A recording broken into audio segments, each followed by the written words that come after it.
Buenas noches. Con nosotros, en persona, un filósofo.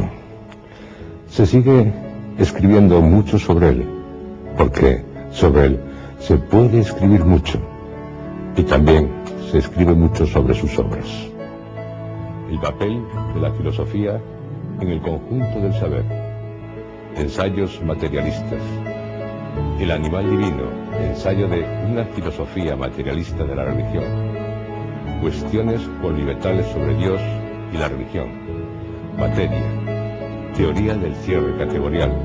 Son los títulos de algunos de sus libros. Se dice, y está bien dicho, que es un hombre austero, honesto, enérgico, y que su obra se caracteriza por contar con un lenguaje propio, el lenguaje desarrollado por un pensador crítico, rebelde, implacable e inquieto, y sanamente provocador. Añadiría que, sobre todo, es un filósofo que sabe escuchar al pueblo y que vive intensamente su tiempo. Gustavo Bueno. Buenas noches, don Gustavo. Buenas noches. Creo que usted ha dicho que el camino no se hace al ir, sino que el camino se hace al regresar. Sí, bueno, esto seguramente es una nota de una conferencia que tuve que dar hace unos días con motivo de un congreso de seguridad vial, algo así, ¿no? Y yo desarrollé esta tesis, que un poco, pues saliendo al paso de la famosa fórmula de Machado, ¿no? El camino se hace al andar. Y esto a mí me parece que esto no es el camino, sino el sendero que es de singulo de cada uno, ¿no? Entonces el camino se hace al reandar, por lo tanto hay que volver.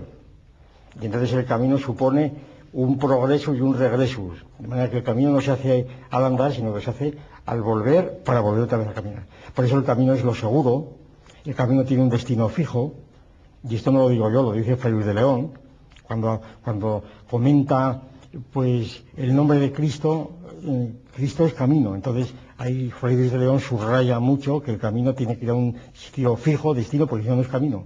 Por eso el camino solamente es para los hombres, solamente los hombres caminan.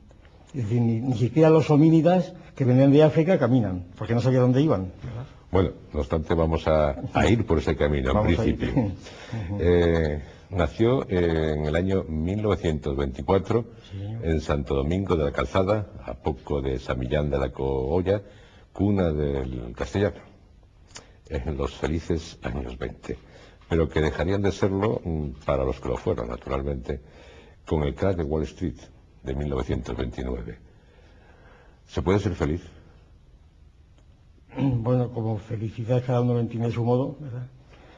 Por ejemplo, Aristóteles entiende por felicidad, después de desechar muchas definiciones, es el placer, definición que había sido criticada porque decía Platón, citando a Heráclito, si la felicidad consistiese en el placer, serían felices los bueyes cuando comen guisantes, ¿verdad?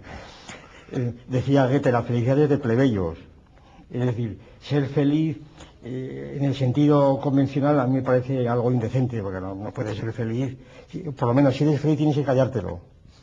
Tienes que callártelo para que los demás te dejen seguir siendo feliz. Y para hacer sufrir a los demás. Y entonces, pero Aristóteles da una definición de felicidad que me parece la más rigurosa, que es más o menos la siguiente. La felicidad es una forma de contemplación. Claro, Aristóteles está pensando en Dios, en su Dios, que solamente hace pensar. Entonces es feliz. Ahora, como nadie puede ser como Dios, nadie es feliz, ¿verdad? Esto es lo que viene a decir Aristóteles en el fondo. Muy bien. En aquel año, usted, los años 1924, sí, era de la era del jazz, en la que fue definida así, por lo menos por Scott Fitzgerald, el autor del Gran Gatsby, por ejemplo, y en la que Louis Armstrong asombraba con sus solos de trompeta. Pero lo suyo es el piano.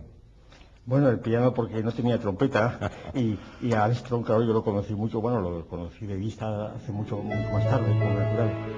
Lo que era el piano porque tocaba mucho piano, yo quería ser músico, alguna vez he tocado el órgano, pero casi empujado, por amigos, por ejemplo, en la boda de dos amigos, precisamente, el órgano de Santiago, en la Universidad de Compostela, y otro el órgano de San Francisco de Grande de Madrid. Pues nada, porque bueno, en Santiago de Compostela sí estuve dando unos acordes para ver cómo sonaba, ¿verdad? Pero en el de San Francisco de Grande pretendía el novio que tocase la marcha de Alejo Comneno, que era una cosa entre tetragrama, que no había forma de tocarlo, y el fraile que estaba a mi lado me dijo, usted no es organista, le digo, no, pues no señor, no. Y déjeme que se lo toque yo. Tampoco sabía él, y terminó tocando la marcha nupcial de Mendelssohn, ¿verdad? Pero usted al piano se pone en muchas ocasiones, ¿no? Hace años que cada vez menos, ¿sí? Cada vez menos porque no tengo tiempo.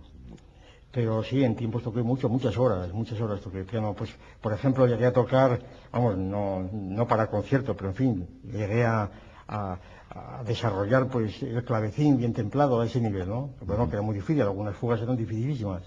Y eso llegué a tocarlo. Pues sonatas de Beethoven, sonatas de Mozart, cosas de ese tipo, ¿no? Nació en la década en la que, acortadas las faldas, recortados los peinados, las mujeres no se cortaban nada en absoluto en bailar en público. Era cuando el charleston hacía furor y quien las desmayaba era Rodolfo Valentino y naturalmente a ello Greta Garbo, que debutó en el cine en el año en que usted nació y en el que también nació la Metro-Goldwyn-Mayer, ya sabe, la de León, pero en el que se nos murieron Puccini, Joseph Conrad, Anatole France y Frank Cac. Creo que Lenin también.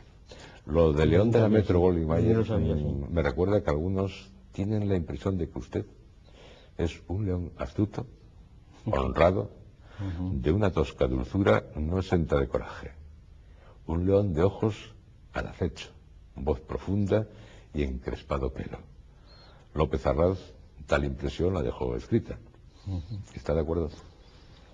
Bueno, tal como me ve, pues yo no puedo estar en desacuerdo, porque si me ha visto así, así seré para él, ¿no?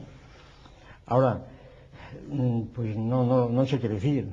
Quiere decir que estas son las imágenes que cada uno recibe, es un poco lo que pasa con la televisión, ¿no? Cada uno recibe las apariencias de lo que es la realidad. Ahora, la realidad no creo que sea muy distinta de las apariencias, ¿no? Es decir, lo que no está en la televisión no está en el mundo. Exacto. Claro. Ha mencionado, entre otros, a Anatole France, autor de La tragedia humana, La rebelión de los ángeles, La isla de los pingüinos. Sé que leyó a Anatole France, pero a mí me gustaría saber cómo lo leyó, en qué circunstancia. Sí, bueno, pues supongo que se refiere al hecho de que mi padre, que en los años de la guerra, ¿no? Que él era médico y él tenía pues una cultura literaria muy extensa, pero ciertos libros, concretamente Anatole France, Voltaire, los tenía cerrados en un armario para que yo no los leyera. Yo tenía entonces 13 o 14 años. Y naturalmente el hecho de un día casualmente haber visto la llave del armario, haber abierto aquello, pues era un estímulo para leerlos. Y entonces ahí fue como empecé a leer yo a Anatole France y a Voltaire, claro. Y además con mucho provecho. Quiero decir que efectivamente aquellos libros a aquella edad y en aquellas circunstancias pues eran sumamente importantes e interesantes, ¿no? Ya lo creo. Su padre era médico, pero también tenía algo de filósofo. Sí, no, realmente era un filósofo, oficiaba de médico, pues como yo oficié de director de un instituto femenino, ¿verdad? Era simplemente las circunstancias de la vida. ¿Cuál era su especialidad? La de mi padre, sí, era forense, y entonces él estaba muy interesado por cosas de antropología y de evolución, y esto, constantemente. ¿Y de niño o de joven le acompañó alguna vez usted? Sí, quiero decir, se asistió sí. a... Sí, pues él era forense muchas veces, bueno, habitualmente. Mi padre quería que yo fuera médico, como natural, y me llevaba a las autopsias, que había con frecuencia, y yo recuerdo muchas autopsias, y me explicaba, me abría el cerebro, me lo explicaba, los pulmones, en fin, me quitaba el peritoneo, me daba lección de anatomía, ¿verdad? Y entonces yo estaba encantado. Tan encantado que cuando llegó la hora de la verdad pues no me hice médico porque se quitó ya quizá uno de los mecanismos por los que me parece a mí que muchos son médicos, que es descubrir eso. Es decir, me lo descubrió antes de tiempo, quiero decir, ¿no? Una fórmula magnífica para conocer al hombre por dentro y por fuera, digamos, sí, ¿no? pues es verdad, sí. En este mundo en el que desde el día 12 de octubre ya somos 6.000 millones de seres humanos, y supongo que de otras especies habrá billones. ¿Llegará a extinguirse nuestra especie? ¿Usted lo cree? ¿Y quién ocuparía su lugar? ¿La hormiga, dicen? ¿La rata? ¿O esto es francamente...? Hombre, yo creo que la hormiga no es tenernos demasiado en poco, ¿no? Por lo menos hay que pensar en especies de otros planetas. Vamos a pensar que unas hormigas o unas ratas, yo creo que eso es imposible, también imposible. Las ratas son muy inteligentes, efectivamente, y hay muchos etólogos que sostienen que hay una lucha permanente de las ratas con los hombres y que los hombres no podemos extirpar a las ratas, pero tampoco ya es a nosotros, me parece a mí, ¿eh? Por lo que ha dicho, ¿usted cree en los seres extraterrestres? ¿O la vida en otros planetas, Pues, digamos? yo no creo, pero ¿qué les importa mi opinión a ellos, verdad? Bueno, pero a lo No se da mejor cuenta. en alguna ocasión viene aquí a preguntarle o a Claro, discutirla, por lo menos, su existencia. lo único que sé, evidentemente, que mi opinión no les interesa absolutamente nada a ellos. Ya. Y entonces, pues, puedo llegar a creer que no creer.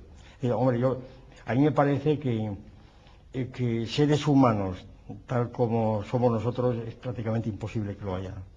Porque Estar todas las solos, condiciones... estar solos, don Gustavo, en todo el universo.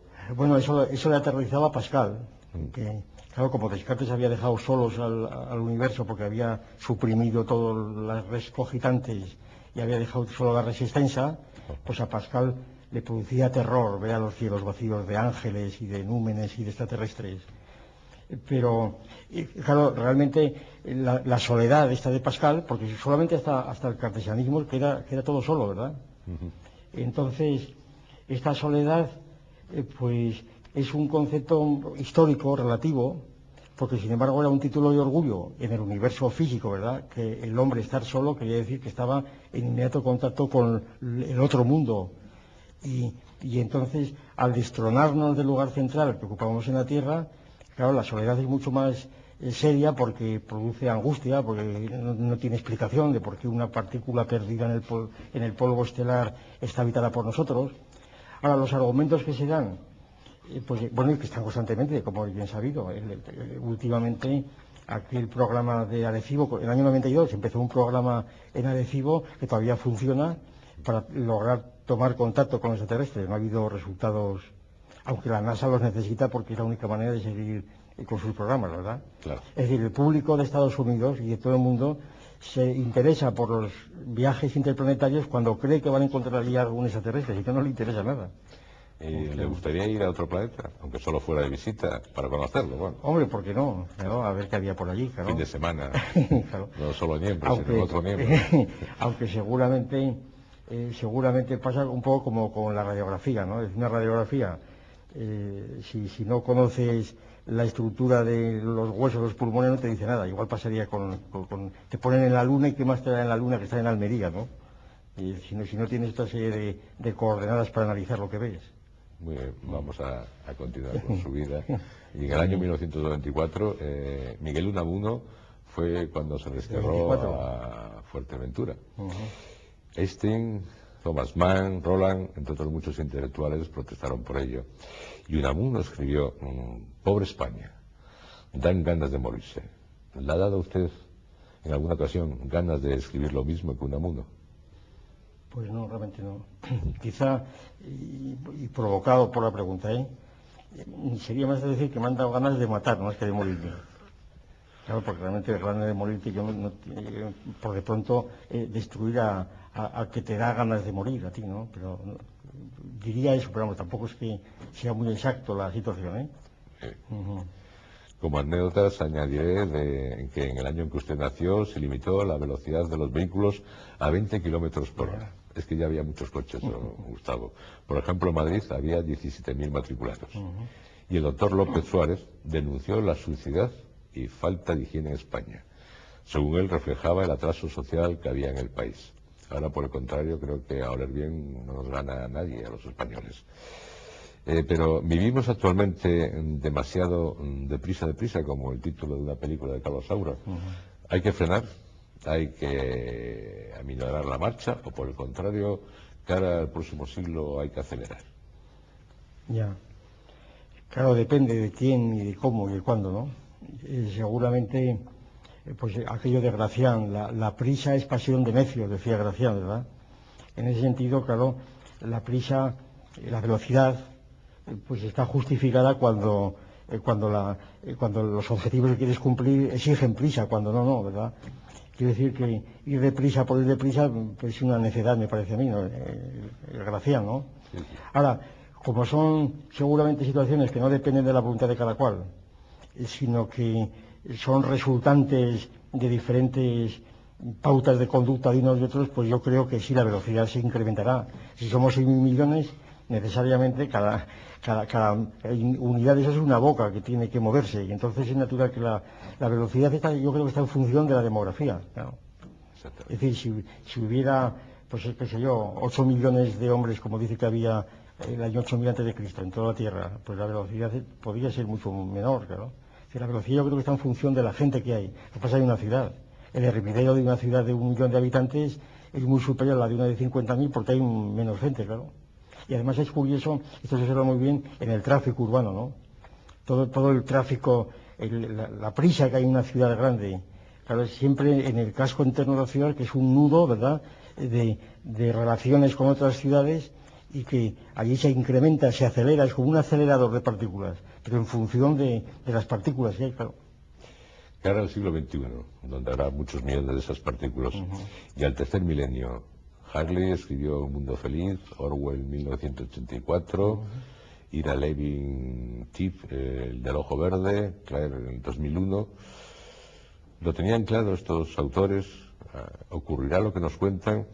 ¿O acabaremos, por ejemplo, adorando a Chid, que era un gran ordenador, una especie de dios de la tecnología en un mundo totalmente programado y rigurosamente controlado? ¿Corren estos peligros? Hombre, a estos hombres que he citado, pues yo creo que hay que agradecerles el que hayan abierto posibilidades de lo que puede ocurrir, porque si no las hubieran formalizado y marcado, pues tendríamos todo en blanco, eso es evidente, ¿no? O sería la rutina de que va a ocurrir lo mismo. Ahora, a mí me parece que es muy improbable que un chip pues pueda ser objeto de adoración. Sí, tendría que ser el hombre excesivamente estúpido para hacerlo, ¿no? Y no creo que entre los 6.000 millones de hombres no haya por lo menos una minoría. Yo no digo que una gran mayoría sean tan estúpidos como esto, porque eso no estoy completamente de acuerdo.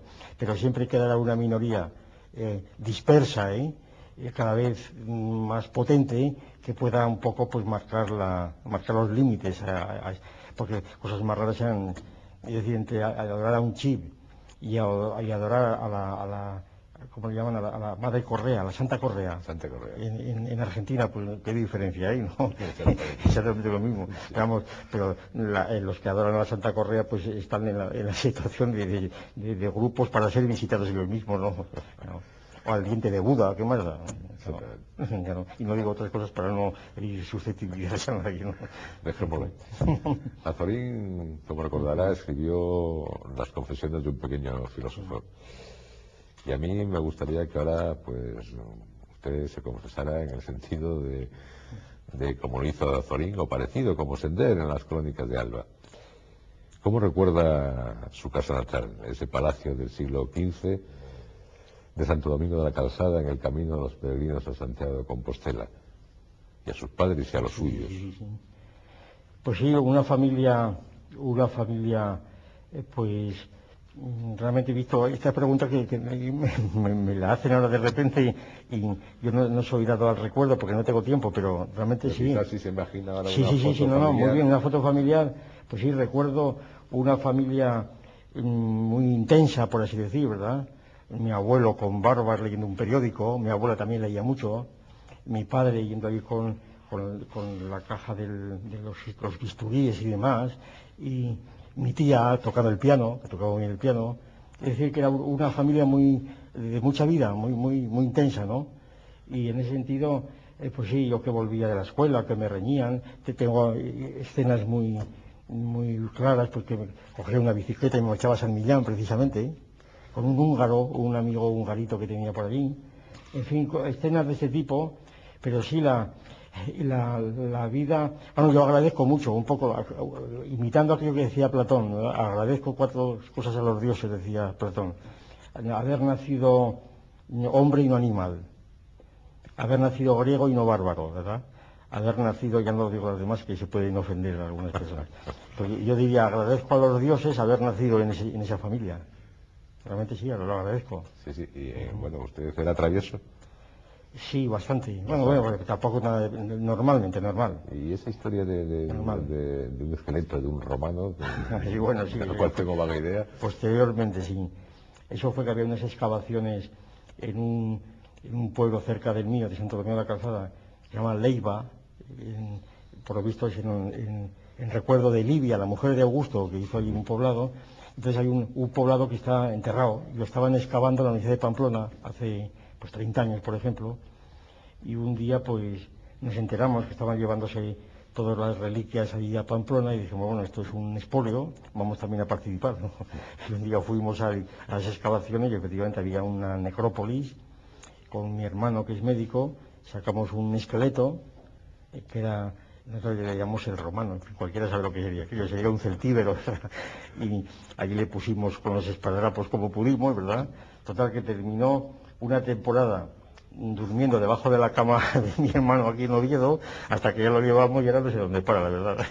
Están perdidos. Igual nos lo hacen enterrar los romanos, como el hombre aquel de Sabadell, ¿verdad? Aquel negro de Sabadell que tuvo que ser enterrado hace 2 años por el lío que armaron los parientes suyos allí africanos, ¿no? Y para evitar estos compromisos, pues no sé dónde estaba. Mejor es ignorarlo. Y mejor es ignorarlo, sí. Yo la verdad es que hace algunos años estuve en su casa y allí yo le vi en el pequeño huerto de la parte trasera, le vi de niño. Bueno, realmente el niño que estaba era su nieto Lino. Ay, verdad, Lino, sí. Pero yo me imaginé que era usted. Y me lo imaginé en blanco y negro. Y recuerdo que olía a manzanas y a melocotones y a uvas miguelete, que son una delicia. Pero el niño, Lino, me ofreció un puñado de cerezas. Además estaban muy sabrosas. Y me dijo, ¿me cuentas un cuento? Y le conté un cuento. ¿A Lino o a usted? Porque ya digo que a mí me recordaba y me imaginaba que usted era quien tenía delante. ¿Le contaba un cuento, don Gustavo? Pues sí, algunos cuentos me contaban, sí, cuentos, sobre todo mi tía. Me contaba cuentos. Yo también he contado cuentos a Lino, a mi nieto Lino, y he tenido durante 4 o 5 años un cuento de esos interminables que vas improvisando en cada momento, ¿verdad? Hasta que ya se hizo mayor, ya no quiso escucharme más. Pero sí, me contaban cuentos, sí. Y me daban para leer cosas, pues, Julio Verne y Salgari y todas estas cosas, claro, sí. Eso mi padre me compraba libros de estos, sí. Y nunca les corregía, porque es muy frecuente que nos cuente un cuento inventado y de repente al día siguiente uno se acuerda, sí, pero claro, ellos no. Es verdad, uno dice, por favor. No, y con razón, porque los personajes tienen su propia lógica interna, claro, y muchas veces tú eres infiel a ella, claro. Cerca de su casa natal está la catedral, que por cierto es de muchos estilos y bellísima. A mí me pareció así. Románico el ábside, gótico de las bóvedas de crucería estrellada, la torre es barroca, el coro renacentista, y creo que todavía hay más estilos. Pero lo que más sorprende de la catedral es la presencia, y viva y muy viva, de un gallo y de una gallina blancos, muy blancos. La verdad que no le pido que me cuente un cuento, pero sí lo de los gallos que hacen allí esos gallos. Es verdad, sí. Son gallos en recuerdo del milagro del ahorcado, que se llama así, ¿verdad? Es un milagro muy famoso en toda la Edad Media, pero que se ha atribuido a muchos lugares, en Portugal, en Francia, en Alemania, pero parece ser, claro, sería que es puro chauvinismo mío, parece ser que fue Santo Domingo el lugar de origen de la leyenda, ¿no? O del hecho, parece que es del siglo XIV. Son 2 peregrinos alemanes que pasan por Santo Domingo y paran allí en la hospedería, que hoy es el parador de turismo, y entonces la hija de la mesonera se enamora del mancebo, que llevan los padres, le requiere, pero él, claro, Santiago es hombre muy puro, no quiere saber nada, entonces ella despechada, pues le mete una copa en su gato, ¿verdad? Entonces lo denuncia, lo descubren y naturalmente lo ahorcan. Los padres lo dejan ahorcado, van a Santiago, vuelven, se supone que 3 o 4 meses, y lo encuentran vivo. Entonces van inmediatamente al corregidor a decir, nuestro hijo está vivo, déjanoslo descolgar, que nos lo llevamos a Alemania otra vez. Pero el corregidor, claro, se ríe, está en aquel momento dispuesto a comer un gallo y una gallina, tiene allí asados, y dice, tu hijo está tan vivo como este gallo y esta gallina que está aquí. Y entonces, oh maravilla, el gallo y la gallina se levantan, empluman y empiezan a cantar. Y ese es el milagro del gallo y la gallina. ¿Y usted nunca tuvo la tentación de llevarse un gallo y una gallina, o la gallina cuando era joven? Y pues sí, no era una cosa tan familiar desde niño, porque sobre todo cuando tocan la campanilla en misa, se excitan y empiezan a cantar. Los cambian cada mes, ¿no? Sí, ahora los cambian cada mes, sí. Aunque alguien del pueblo todavía creía que eran los auténticos gallos del siglo XIV, ¿no?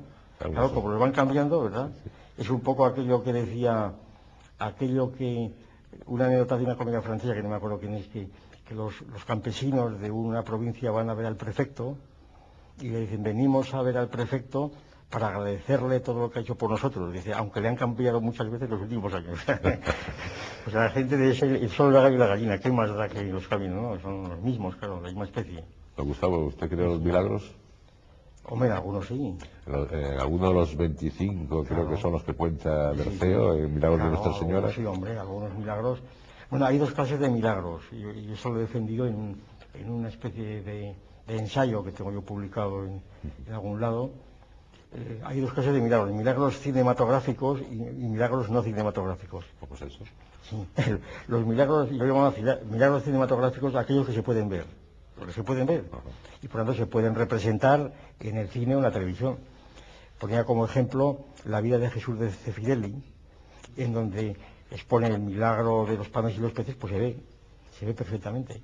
Es un milagro cinematográfico porque se puede ver. Ahora, los milagros cinematográficos son por esencia invisibles. Por ejemplo, el milagro de la transustanciación. Es decir, cuando las especies de pan y vino se transforman en el cuerpo de Cristo, que no tiene extensión, pues entonces no se puede ver. Y entonces eso es invisible, es un milagro invisible. Entonces, en los milagros invisibles puedes creer porque es totalmente inofensivo, en los visibles no. Claro, porque violan las leyes naturales.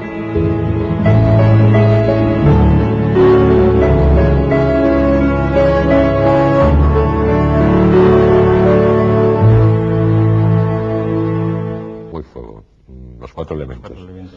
Yo creo que ya supo los cuatro principios inmediatos fundamentales considerados como constitución de los cuerpos en Santo Domingo de la Calzada. Y le dejarían, me imagino, colmado de impresiones. Tardes de lluvia, el crepitar de los leños, el viento. ¿Qué imágenes tiene de los cuatro elementos? De la tierra, del agua, del aire y del fuego. Sí, pues también es una pregunta de estímulo. Seguramente el agua. Yo quiero estimularle, ¿no, Gustavo? Sí, seguramente el agua.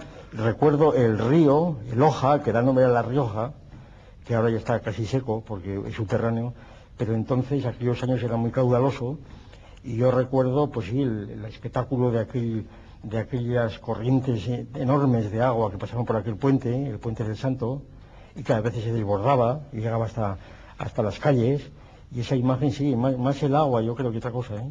Más que la tierra, por ejemplo. Más que la tierra, sí, yo creo que es el agua sobre todo. El agua moviéndose, desbordándose, sí. Sí, y el aire, o lo que hay en el aire, por ejemplo, las nubes, vamos, ya no son el aire, claro, pero digo que están en el aire. También ahí en La Rioja no... Me llamaban, sí, bueno, las estrellas, los montes, sí, mi padre me enseñaba las constelaciones y eso, sí, efectivamente. Pero más bien, seguramente porque me las enseñaba mi padre, las veía más bien como una lección de astronomía. Sí, pero debía ser unas noches muy hermosas, porque sí, yo me imagino que un padre explicando las constelaciones sí, por eso, claro, eran las noches límpidas, claro, pues sin una nube, azules, claro, sí, pero más bien prevalecía los conceptos que me iban dando, que si la eclíptica, que si esas cosas, ¿verdad? Que la visión directa de aquellas estrellas, de aquellas luces en el cielo, en el firmamento. Que serían las noches tan claras que hasta las estrellas fugaces en sus épocas las verían. Sí, claro, si no había contaminación ninguna, desde luego. Además, este pueblo está a 700 metros de altura, de manera que es casi un observatorio natural. Sí. Claro. ¿Y el mar qué impresión le causó?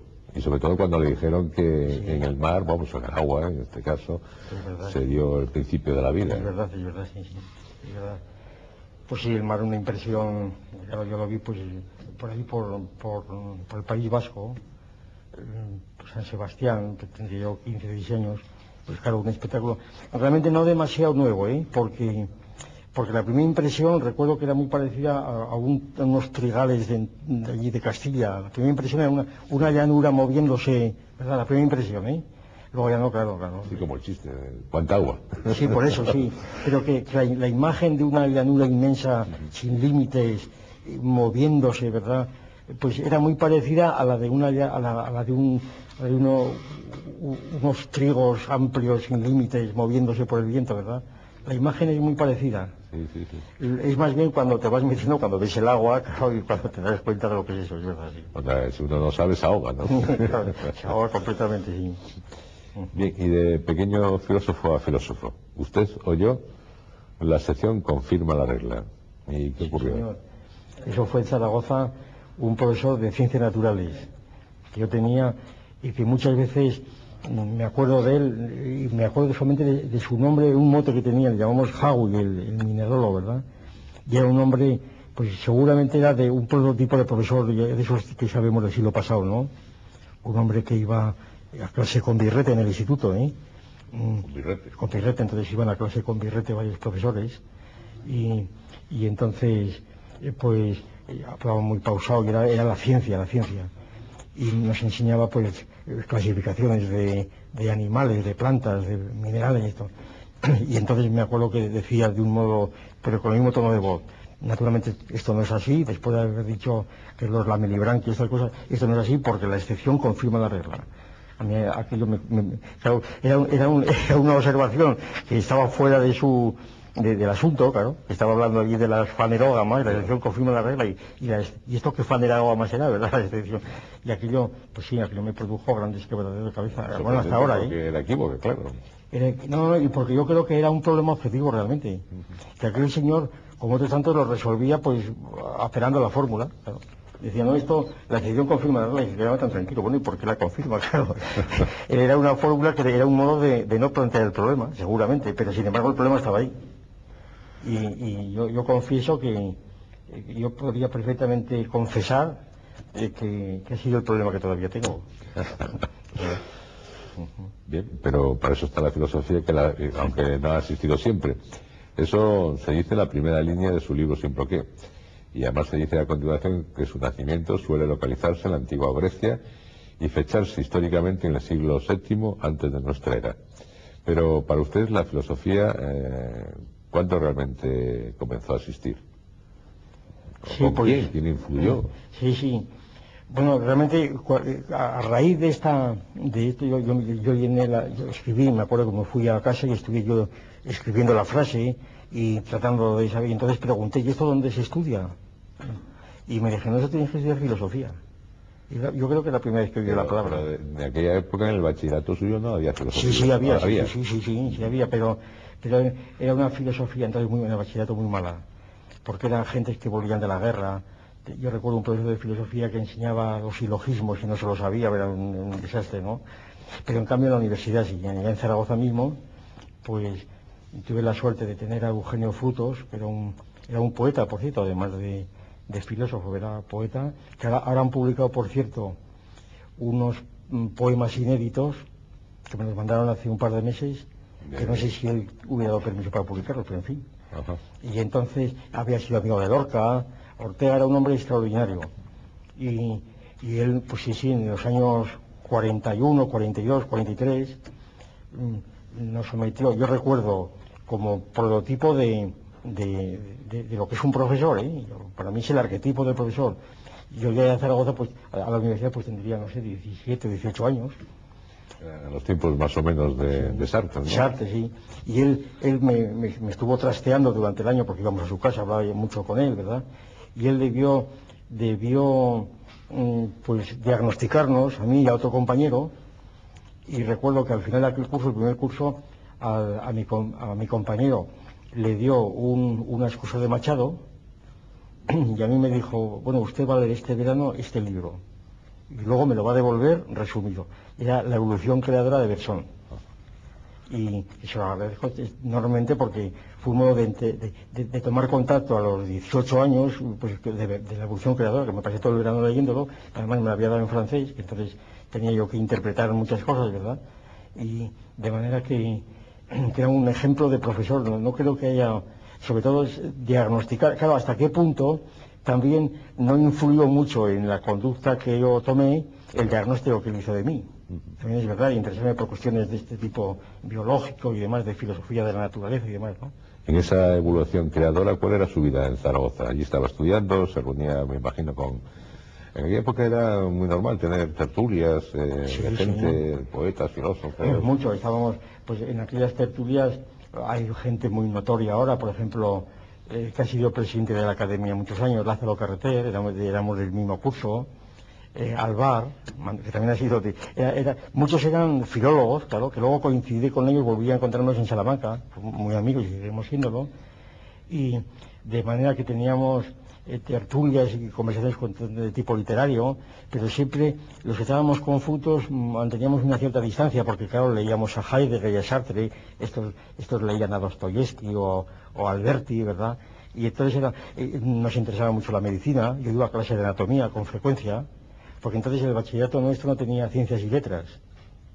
Yo creo que fue un crimen el establecer esa distinción, ¿no? Era un bachillerato universal, para todos lo mismo, ¿no?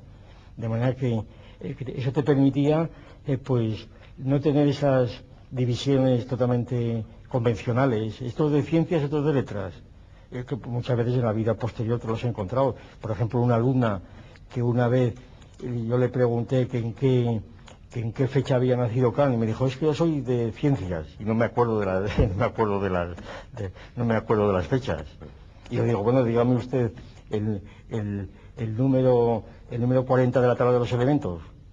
Ah, pues no me acuerdo, pues ya ve cómo también necesita saber, claro, y confiar la memoria. Es decir, estas estupideces que se han sido después, ¿verdad? Que yo soy de letras, yo soy de ciencias, no es de nada. La inteligencia general vale para todo, ¿no?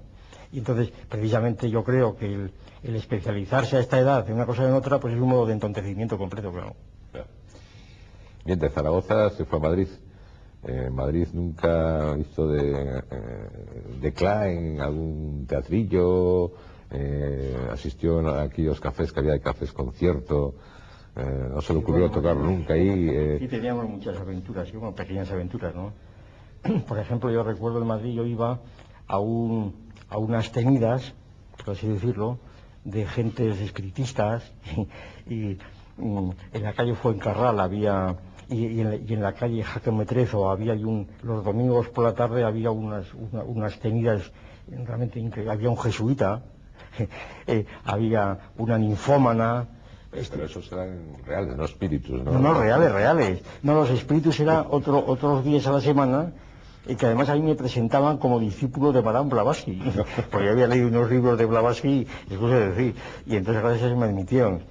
Y presencié 4 o 5 sesiones donde invocaban, era una señora... ¿Te pidió hablar con alguien? Sí, yo me invocaban a un tal Pepito y nunca comparecía, ¿verdad? Y me echaron a mí la culpa de que yo era una especie de neutralizador allí, ¿verdad? Me dijeron que no podía ser, ¿verdad? Yo no me lo creía, ¿eh? Una especie de Guillermo el Travieso en esa plena reunión, ¿no? Nada, y no comparecía por allí nunca, sí. Sí, cosas de ese tipo, sí, muchas cosas de estas, sí. Y después se fue a Salamanca, ya sí, como catedrático y director del instituto. El año 47 o 48 estoy en Salamanca. ¿Y qué recuerdos tiene Salamanca? No, pues Salamanca muy gratos, realmente, porque Salamanca es mucho, claro, primero, así como el mar, cuánta agua, pues en Salamanca cuánta piedra, ¿verdad? Sí. Y frío, ¿no? Y frío, hombre, frío, excuso decir, frío. En un colegio mayor donde yo estaba, el Colegio San Bartolomé, teníamos la costumbre, pues como del siglo XVI, nos subían un ladrillo, mejor dicho, teníamos que ir a la cocina por el ladrillo, y con ese ladrillo pasábamos la tarde porque no había quien aguantase allí con guantes o mitones. Era en un colegio mayor, ¿eh? Pero sin embargo estaba allí perfectamente. Y allí pues recuerdo muchas cosas, los compañeros en aquel colegio de la universidad, el doctor Ferrando, que era un físico de primera fila, el marido de María Moliner, por cierto, del diccionario de María Moliner, era María, le llamaba él siempre. Estaban allí Antonio Neca, que era catedrático de penal, y que eran hombres, pues ya tenía entonces 23 o 24 años, tendrían pues 60 y tantos, era una relación paternal, pero ellos me querían mucho, y les daba yo mis conciertos y a la hora de comer, ¿verdad? me explicaban cosas. Todavía tengo libros de Ferrando, libros de Antonio Neca sobre Dorado Montero. Es decir, era el profesor de anatomía que iba yo con ellos a la sala de disección. Es decir, la vida en Salamanca para mí fue muy importante, porque me asomé a un montón de situaciones que si no hubiera podido conocer. Realmente. Y, por ejemplo, iría al cine. ¿Le gustaba el cine? Sí, mucho, sí.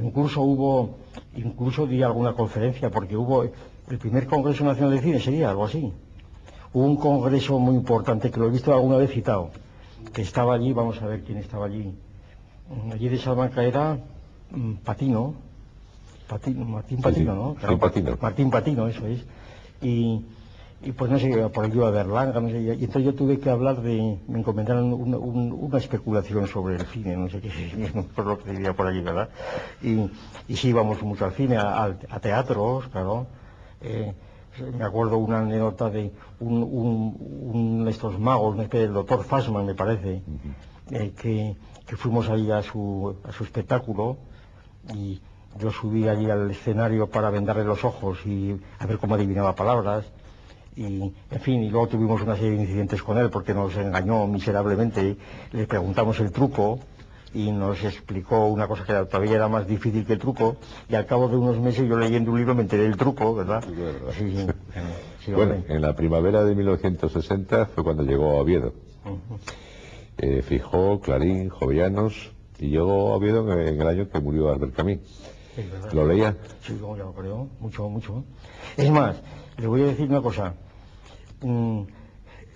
A través de Albert Camus, Tierno Galván, que estaba en Salamanca y tenía mucha relación conmigo, me había intentado, me había dicho, que había escrito entonces una novela, la única que he escrito. ¿Una novela? Una novela. Pero no está publicada. No, la rompí cuando tuve el uso de razón. Entonces, como si no estuviera escrita. No, claro, pero estuve casi 2 años escribiéndola. Se titulaba El Papa Negro. Y entonces es un papa que sale elegido en un conclave, y es un negro de Urundi. Bien, pues entonces yo se le leía Tierno, y a otros les gustó muchísimo, y dijeron, no, esto en España no se puede publicar, esto de podrían ser años 52, 53, ¿no? Esto no se puede publicar en España, pero en Francia sí, pero claro, con seudónimo. Bueno, pues yo voy a escribir a Camus, me acuerdo que dijo Tierno, y lo publicamos en Gallimard y tal y cual.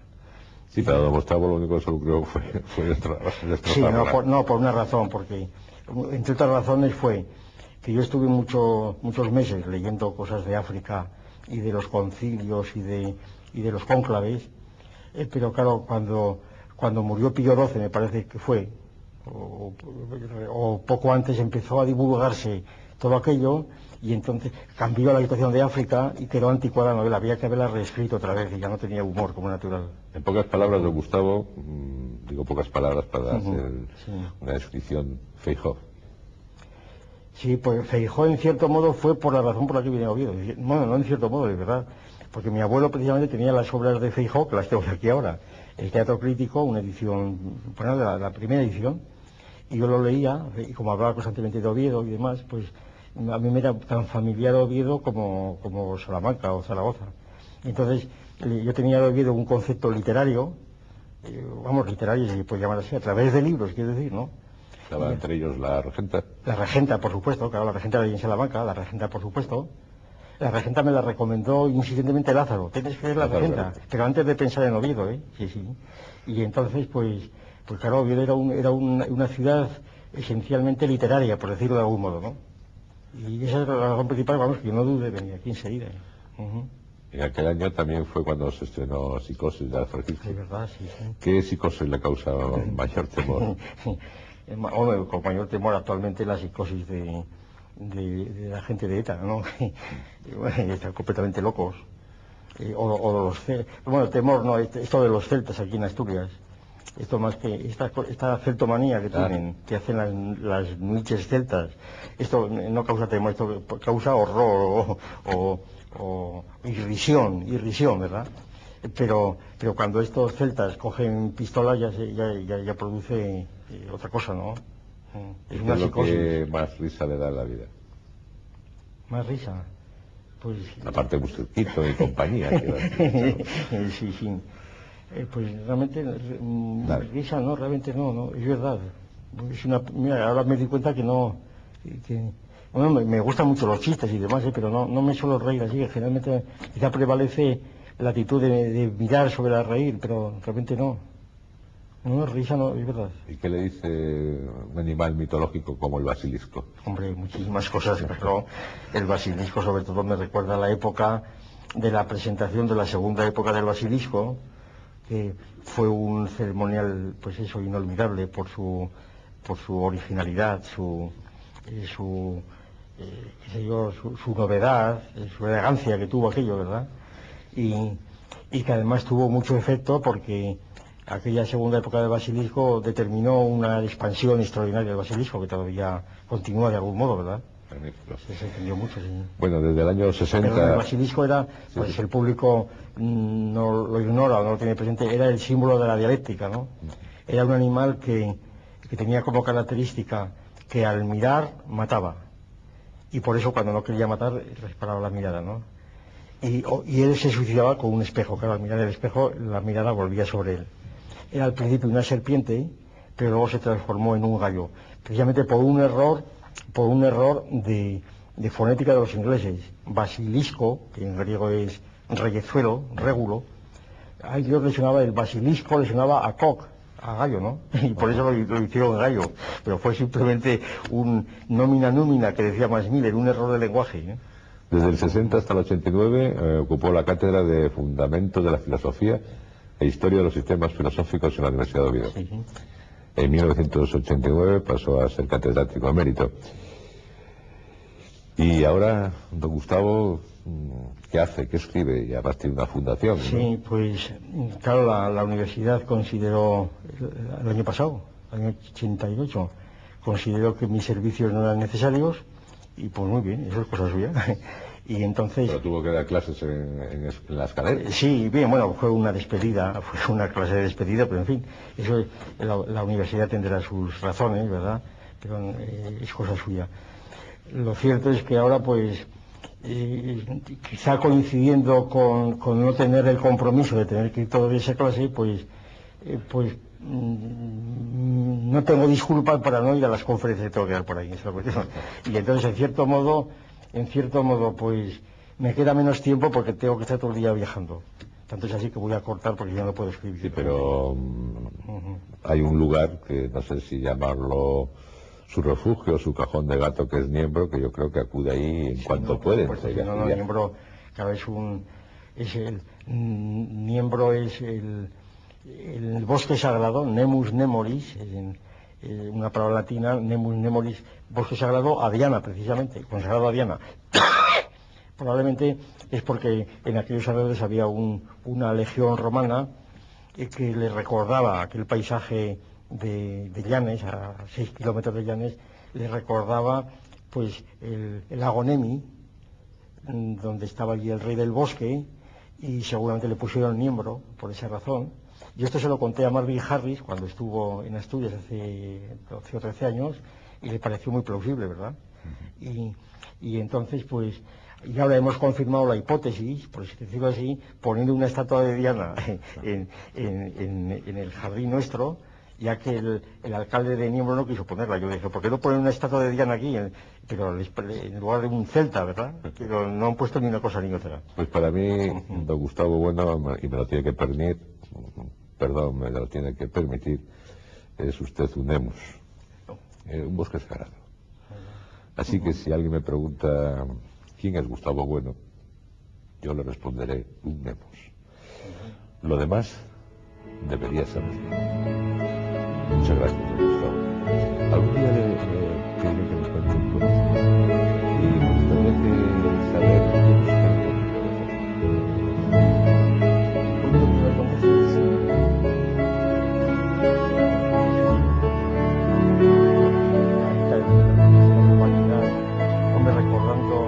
Recordando mi juventud, pues algún peligro de la lección del teclado, ¿verdad?